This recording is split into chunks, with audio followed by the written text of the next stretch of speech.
Kanya ngayon mo iti na experience mo idi or agigana tata.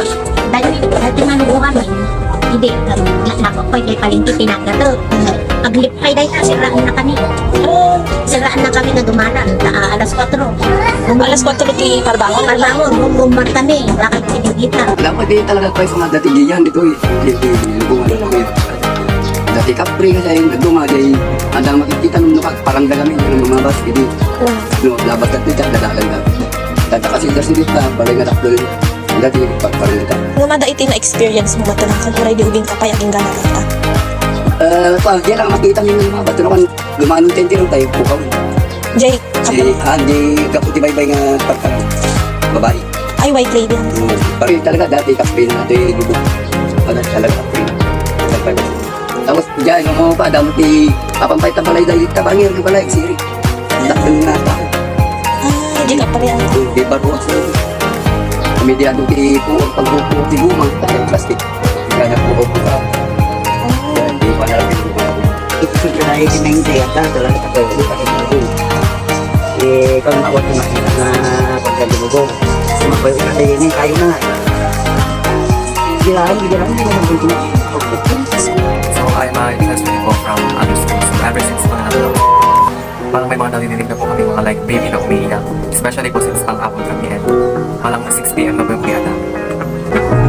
So ang mga narinig po namin na dahilan is may mga nagpapalaglag po ng mga estudyante and karamihan po sila is nangyayari sa school yung procedure na yun. So maybe yung mga spirit ng mga bata is hindi makalabas sa school and natatrap sila.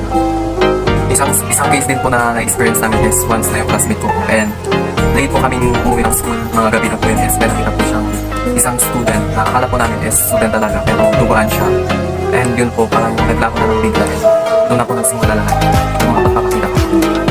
Natay ni akong ko. Napakami na kitamunto na ikumpumiti aldaw. Ikumpumiti aldaw. Tirabi naturog kami di salas. Nakapuputa ka. Nakapuputa nga karabide. Nakapuputa. Ito. Pagluka po dyan mga ano. Pagluka dyan mga awanti ko. Awan nakaturog ka ma'am amin. Pagluka dyan mga awanti. Ako ni mana. Wow. Awan sa uni na. Pagkita na nakapuputa ko dyan matag. Tata. Di ko simulot. Di ba ko nagkali may. Wow. Nagkas lang ang sa saka na dyan. Di ba na. Simulot. Dua ka kwarto na ito yung agabay. Simulot ijay. Diyan di kwarto na tayo. Di kwarto na. Di yung mga kwarto. Binaksan na yung mga kwarto. Simulot ijay. Jadi ko. Pag-ikot ka ta. Nakatulog kami. Ayaw ko dyan. Mabutugan pa yung kapatid. Di ko kita. Inuray ko. Nahi dito po. Dito. Grimor mo lang. Nakaskay mo lang. Grimor. Hindi ko nag-ijay ko. Green out. Nagsama mo lang. So there was a time wherein ako na lang natira sa boarding. Yung mga kasama mga ka-boardmates ko. Umuwi na kasi it was a vacation. So gabi noon, bandang, if I'm not mistaken, bandang 2 AM, nagising ako. Kasi nag-iiyak ako, so I went to bathroom. So pumunta man ako sa poso, kumuha ng tubig para pambuhos. And then umihi ako. Pagkalabas ko, may kumalampog doon sa yero ng CR. And tumingin ako sa taas. May itim. Naalala mo ba yung uri ng itim na nakita mo sa taas ng yero? Para siyang bumok na mahaba. Nakakatakot kasi biglang ko malampog kasi pagtingin ko dun sa taas, sa may taas ng CR, may itim, mahabang hair. Tapos pinikit mo ako, biglang nawala.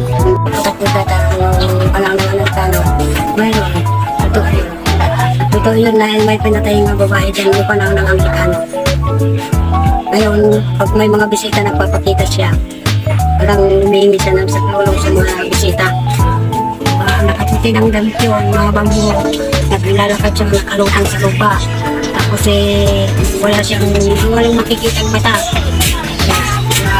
Malinis. Maputi siya. Damit pa niya puti, na mahaba. Sumasayan ang damit niya sa lupa. Mga lalaking buhaw. Yan ang pinagpapakitaan niya.